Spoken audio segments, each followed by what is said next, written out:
Assalamualaikum warahmatullahi wabarakatuh. Kali ini kita akan membahas tentang kombinasi. Sebelumnya kita sudah membahas tentang permutasi.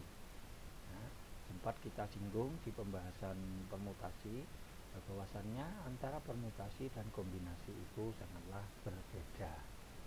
Apa itu perbedaannya? Jadi tidak hanya berbeda dari segi rumus, ada perbedaan dari segi yang lainnya. Mari kita pelajari satu persatu.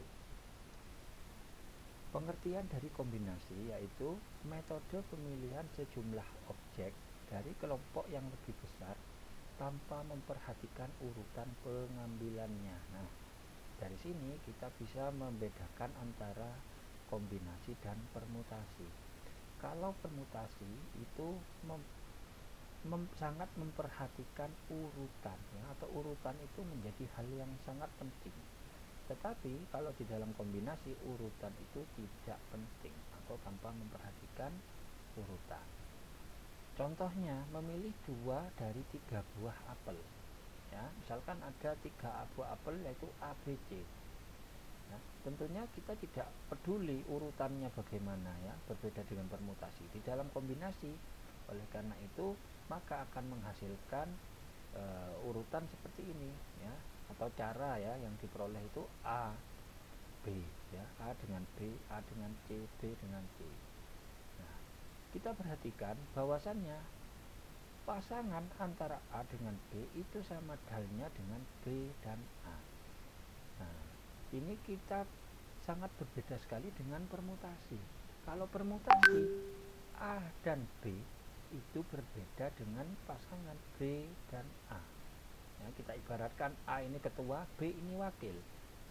Kalau di dalam permutasi maka itu tidak sama dengan ketika wakil ini menjadi ketua. Tetapi kalau di dalam kombinasi tidak demikian, urutan itu tidak penting. Jadi ini. Nah, ini untuk perbedaan lebih lengkapnya.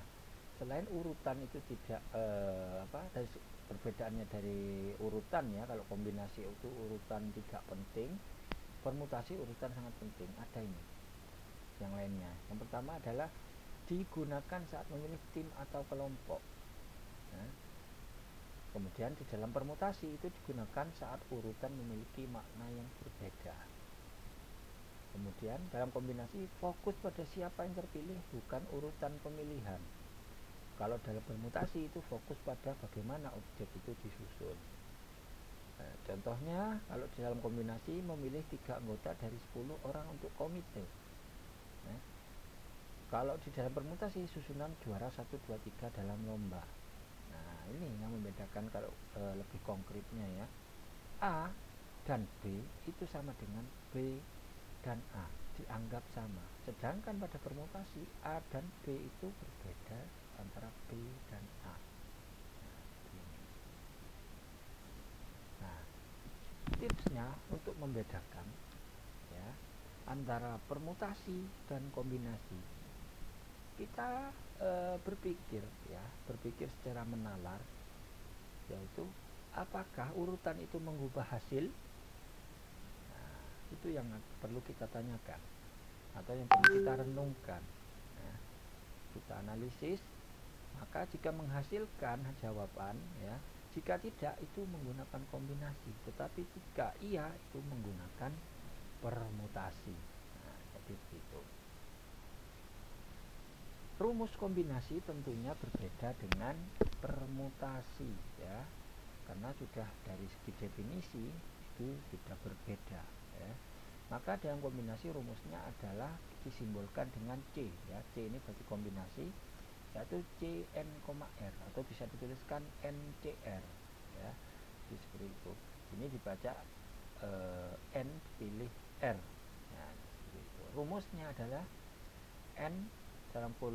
C dalam kurung N, R itu sama dengan N faktorial dibagi R faktorial dikalikan N dikurang R faktorial. Untuk variabelnya atau keterangan dari N maupun R itu sama halnya yang ada pada permutasi. Jadi N itu jumlah total objek, R itu jumlah yang dipilih. Contohnya misalkan terdapat 7 peserta yang mendaftar untuk mengikuti lomba debat. Panitia hanya dapat memilih 4 untuk mewakili. Nah, dari sini misalkan ini ada pada soal ya, ini kita tidak tahu apakah permutasi atau kombinasi ya, seperti cara tadi itu kita berpikir ya 7 dipilih 4. Nah, kita pikir apakah urutan ini penting ya.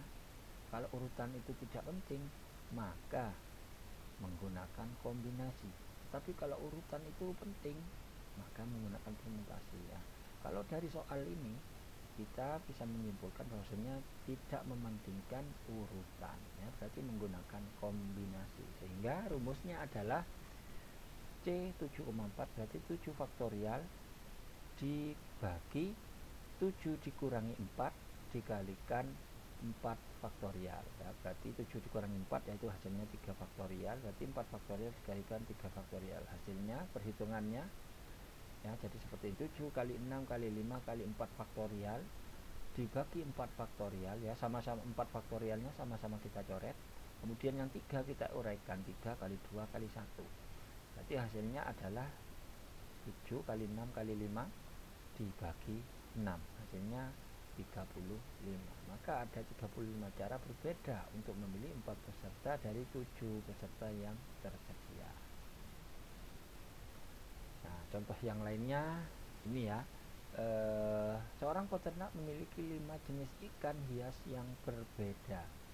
Ia ingin membuat akuarium khusus yang berisi 3 jenis ikan. Nah, dari permasalahan ini, ikan yang kita pilih apakah mementingkan urutan ya, tentunya tidak, maka menggunakan kombinasi, sehingga kita bisa menentukan N-nya 5, R-nya 3, maka rumusnya adalah C53.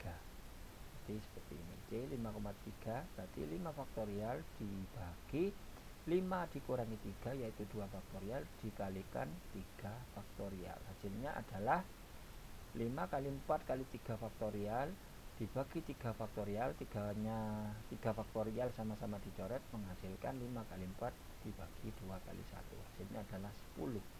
Maka ada 10 kombinasi yang berbeda. Aplikasinya dalam kehidupan sehari-hari adalah seperti memilih tim olahraga. Nah, pelatih menggunakan kombinasi untuk memilih starting line up dari pemain yang tersedia tanpa memperhatikan posisi yang spesifik. Nah, ini ya, kalau tadi sebagai contoh di permutasi itu kan mementingkan urutan ya. Nah, kalau ini tidak memperhatikan posisi ya secara spesifik, jadi bebas seperti itu.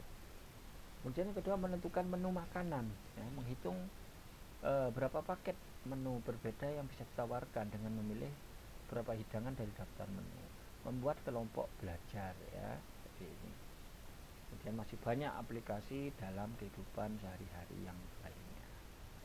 Baik, mungkin itu penjelasan terkait dengan kombinasi. Terima kasih. Assalamualaikum warahmatullahi wabarakatuh.